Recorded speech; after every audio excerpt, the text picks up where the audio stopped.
Good evening, I'm Pia Ontiveros. After a long wait, Social Security System pensioners can now get their additional 1,000 peso benefit.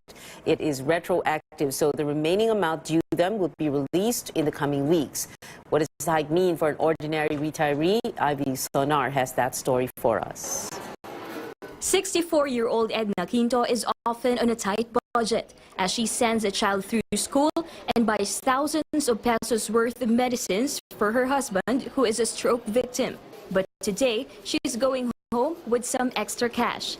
This after she finally got her 1,000 peso additional benefit from the Social Security System or SSS. Sa isang buwan po kasi may 6,000 yung gamot niya mahigit. Kung bibilin po namin, mabibili ko po lahat ng gamot. Medyo hindi na po mahirapan ngayon. Hindi na ako masyadong makapangutang.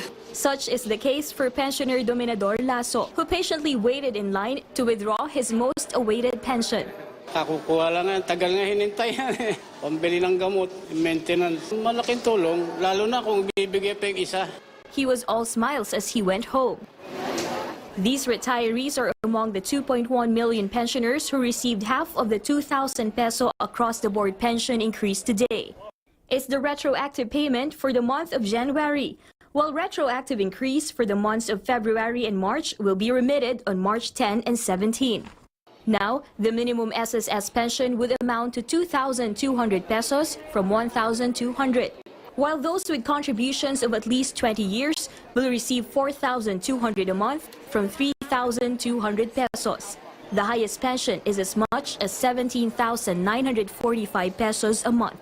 The second tranche of the 2,000 pesos increase is expected to be remitted by 2019.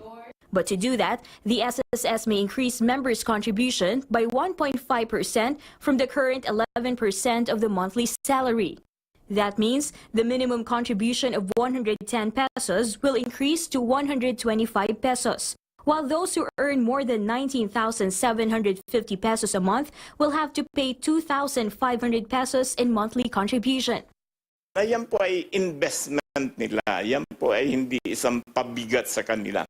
Sapagkat sila din ang aani ng biyaya kung ang kanilang kontribusyon ay mas malaki kaysa sa kasalukuyan nilang ibinabayad.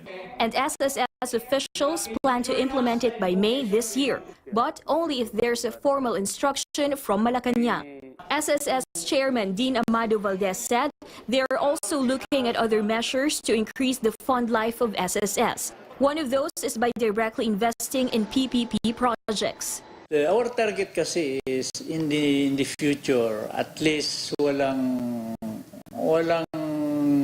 pensionado na less than 5,000 ang tanggapin, because we believe na 5,000 would ensure a decent and provided citizenry. As of November 2016, SSS has a total of 34.7 million members. Ivy Sonar, CNN Philippines. We'll hear more from SSS Chairman Amado Valdez on the benefit hike later on in the program. Now, are you an SSS pensioner who received the increase, or did your parents or grandparents withdraw the additional 1,000 pesos today? Tell us about your experience. Tweet us at CNN Philippines or post on our Facebook page. We'd love to hear your thoughts about the SSS pension hike. It's been exactly a week since Senator Laila de Lima was arrested and detained at the PNP Custodial Center in Camp Crame. In a hearing at the Muntinlupa Regional Trial Court today, prosecution asks that all parties be restrained from discussing de Lima's cases in public. Our Anjo Rimari joins us later on the program to break down what happened in court.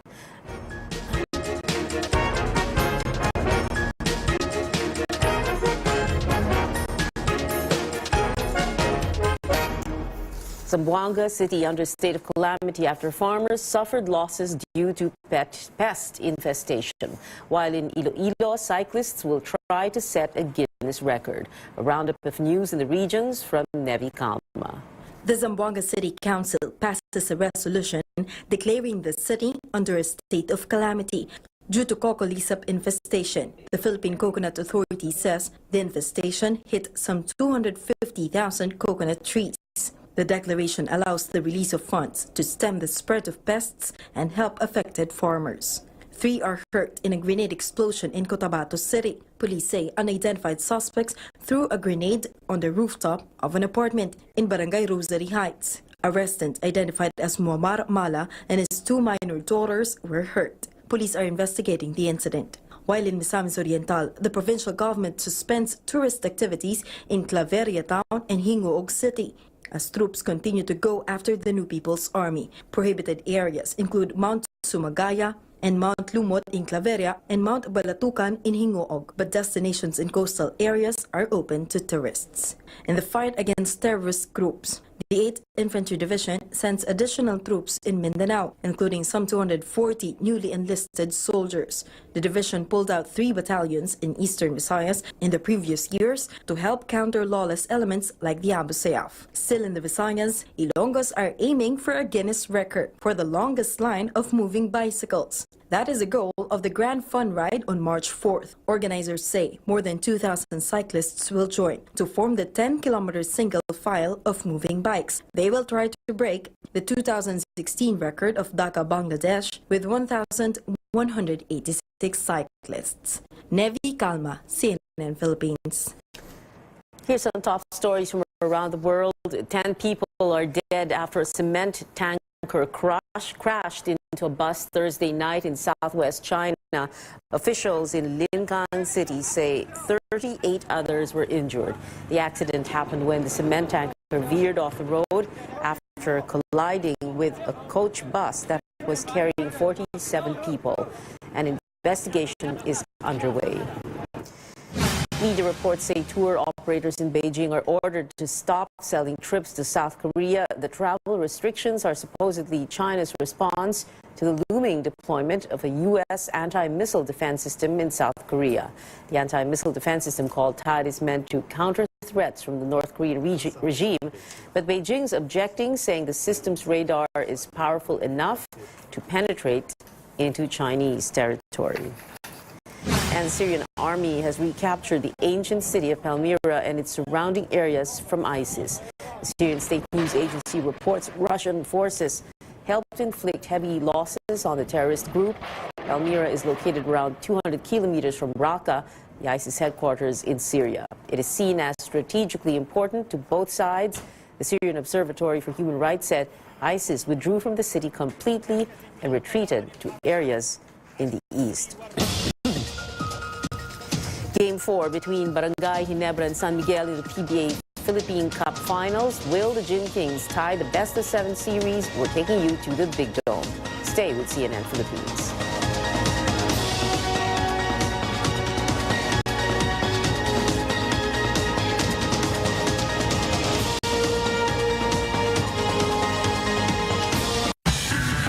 Think you're tough? Do you dare to go off-road or off-key? Your great power with great control. With the new Isuzu D-Max, you're tough enough to be unstoppable. And you're tough enough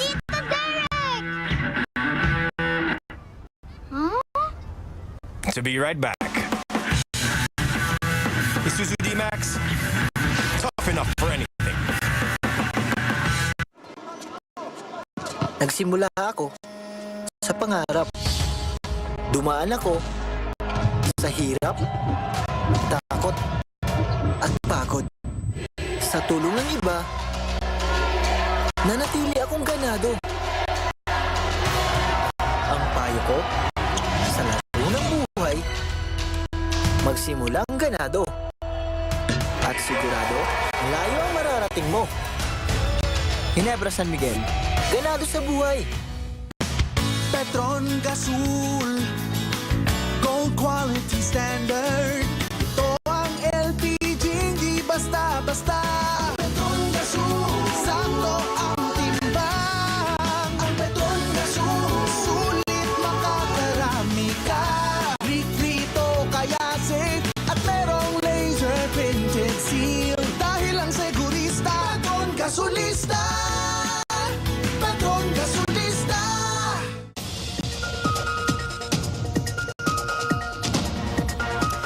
Welcome back to CNN Philippines Network News. It's been exactly a week since Senator Laila de Lima was arrested and detained at the PNP Custodial Center in Camp Crame. In a hearing at the Muntinlupa Regional Trial Court today, the prosecution asks that all parties be restrained from discussing de Lima's cases in public. Joining me now here in the studio, our correspondent Anjo Alimario, who's been covering de Lima's cases. Anjo, what is the basis for the prosecution's request for a gag order? Well, the prosecution manifested before Judge Juanita Guerrero that all parties, including the lawyers of Senator Laila de Lima, to refrain from discussing the merits of the case. The lawyers, the prosecution says de Lima's lawyers are influencing or are actually conditioning the public's mind, and but Will Guerrero, the judge who ordered the senator's arrest, grant that motion. The prosecution wants Judge Juanita Guerrero of the Muntinlupa Regional Trial Court to issue a gag order, effectively preventing all concerned parties from discussing Senator Laila de Lima's cases. Because they are as if conditioning the minds of the public that the case that are filed against the accused are weak. They say the move is not about what Justice Secretary Vitaliano Aguirre wants. Hindi yan issue kung gusto ni Sec or hindi. We're just laying down the rule on sub judice. De Lima's lawyers dismissed the prosecution's move. Di naman po yun motion, so wala po yung affirmative relief. So as of this moment, wala naman siyang effect sa amin. University of Santo Tomas Law Nilo Divina says a gag order is unnecessary. Because of the sub judice principle that prevents anyone from making a comment on court proceedings that tends to influence the outcome of the case. The prosecution also wants all three drug cases against de Lima consolidated into one. May rason naman kami doon. We cited Rule 119, Section 22, I think.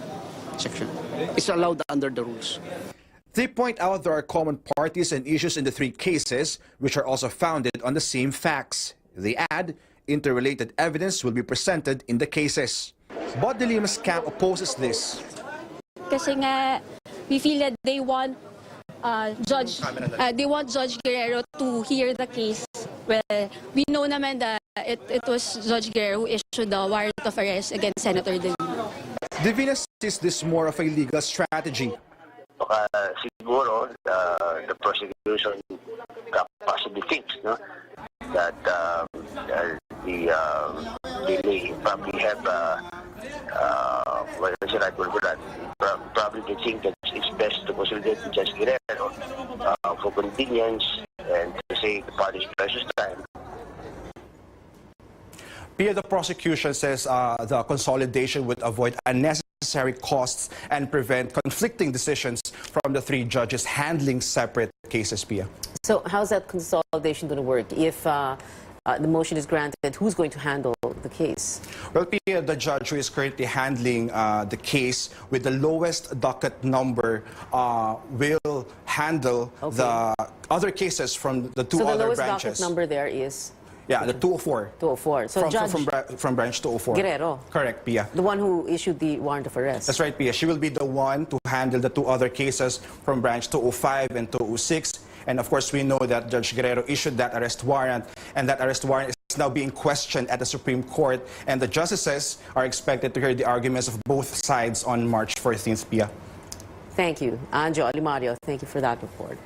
Now, the shakeup at the Senate continues. Senator de Lima stripped of her committee memberships while she's detained. Our Cecil Lardizabal looks at movements in the chamber and how these will possibly impact on the administration's priority bills.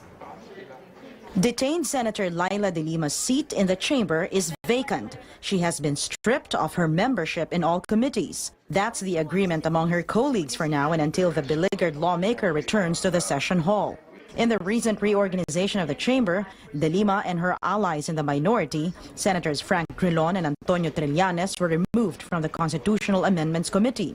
But another colleague in the minority bloc, Senator Kiko Pangilinan, was given the chairmanship of the committee. This is the committee considering the bill on shifting to a federal form of government, a priority of President Rodrigo Duterte. De Lima was replaced by Majority Senator Win Gatchalian in the Blue Ribbon Committee, which is investigating the Jack Lam bribery scandal, where Justice Secretary Vitaliano Aguirre and Immigration Chief Jaime Morente are implicated. De Lima was replaced by Senator Rizzo Ontiveros in the Justice Committee, where Senator J.V. Ejercito was added in the majority membership. This committee is hearing a bill reimposing the death penalty. De Lima was the original head of the committee but was replaced by its current chairman, Dick Gordon. Under Gordon, the committee concluded hearings on extrajudicial killings, which remains to be discussed in the plenary. Senate President Coco Pimentel says all these was done to adjust the membership ratio between majority and minority in each committee, or to conform with the overall 18-to-6 ratio or 3:1 ratio. But even he, the lone PDP Laban member in the Senate, may not be spared from an ouster. Even if parating na yan bukas, why should you worry? Ganun talaga. He says he still has the numbers. I have 18 now. 18.6 po ang hatian namin ngayon. But should they change their mind? Okay lang. The Senate shakeup started after more senators voted in favor of having former police officer Arturo Las Cañas testify in a formal investigation. Las Cañas accused President Duterte of kidnapping, murder, and bombings when he was mayor of Davao City. The voting results shocked majority senators. The hearing will push through on Monday, March 6. Cecil Ardizabal, CNN Philippines. President Duterte meets his youngest grandson, a glimpse of the first photographs of the president with stonefish. And Filipino talent shines once again on the international stage. The Voice Kids champion Ella Nympha has a wish as she joins an international kid talent show. Stay with CNN Philippines. Sa simula ng ubo, agapan ng Asco Forte Menthol Syrup.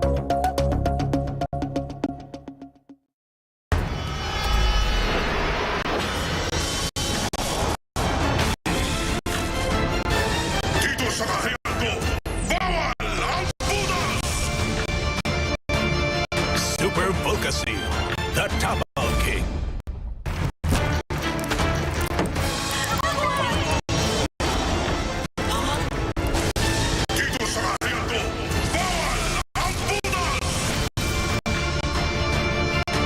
Super Volcasil, the Tapal King. What can I get for 10 centavos? Joke ba to? What can I get for 10 centavos? Security? What can I get for 10 centavos? Here's what you'll get. My HP ink tank gives me 3 things. Great volume, spill-free refill system, and brilliant-looking prints. Eiffel Tower? Pero printout lang. Reinvent the value of 10 centavos.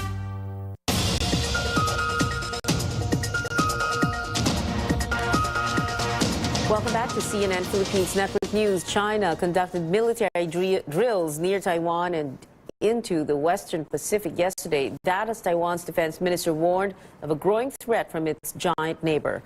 China's official Xinhua news agency says warships, fighters, bombers, and early warning aircraft flew through the Miyako Strait between the southern Japanese islands of Miyako and Okinawa and to the northeast of Taiwan and into the Pacific. They then carried out drills with Chinese warships in the area to improve interoperability. Xinhua says the exercise is routine and not aimed at a specific country or target. Taiwan's defense ministry says it monitored the drills, which took place outside Taiwan's air defense identification zone. It adds there is no cause for alarm. Earlier in the day, the island's defense minister said its navy would step up regular patrols around the South China Sea in response to China's growing military power in the disputed waterways.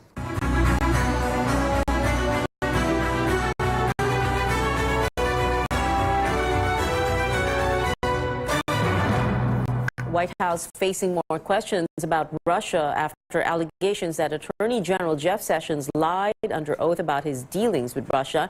Sessions fought back against those allegations Thursday afternoon, but did remove himself from any role in any possible Trump campaign probes by the Justice Department. CNN's Karen Kafer reports from Washington, D.C., where reaction was swift and strong.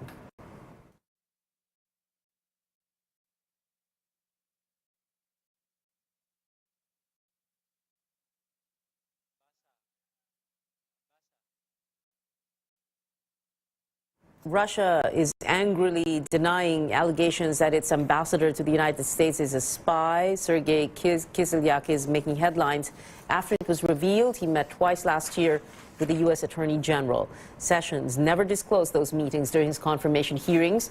Current and former U.S. government officials say Kislyak is considered one of Russia's top spies and spy recruiters in Washington. CNN's Matthew Chan spoke to a Russian Foreign Ministry spokesperson in Moscow Thursday about the allegations, and to say the spokesperson wasn't too happy may be a bit of an understatement. Take a look. I mean, Mr. Kislyak is a well-known, world-class diplomat who was a deputy minister of foreign affairs in Russia, who was communicated with his American colleagues through decades on different fields. And CNN accused him of being a Russian spy, recruiting. Well, it was U.S. officials that Come on, accused him of that. stop spreading lie and false news. This is a good advice for CNN. Are you concerned that the investigations into Russia are going to turn up more secret meetings? Please stop spreading lie and false news. Trained as an engineer in Russia and described as highly intelligent, the ambassador spent a dozen of his 66 years living and working as a diplomat in the United States. He's been ambassador to the U.S. for more than 8 years running. He is the same person who former National Security Advisor Michael Flynn met with, which led to President Trump firing Flynn.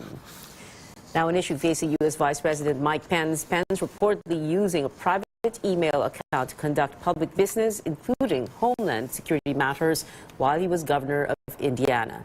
The Indy Star obtained records of the emails through a public records request. Pence reportedly communicated via his personal AOL account with top advisors on topics ranging from security gates at the governor's residence to the state. PBA Philippine Cup Finals here at the Big Dome. San Miguel Beermen have the edge in the series with a 2-1 lead over Barangay Ginebra. Pressure's all on Ginebra tonight, with Coach Tim Cone saying that the matchup is a do-or-die game. Cone says if they do go down 3-1 against the Beermen, that might be a hole that is too deep for them to dig themselves out of. For San Miguel, they are focused on the task at hand and will look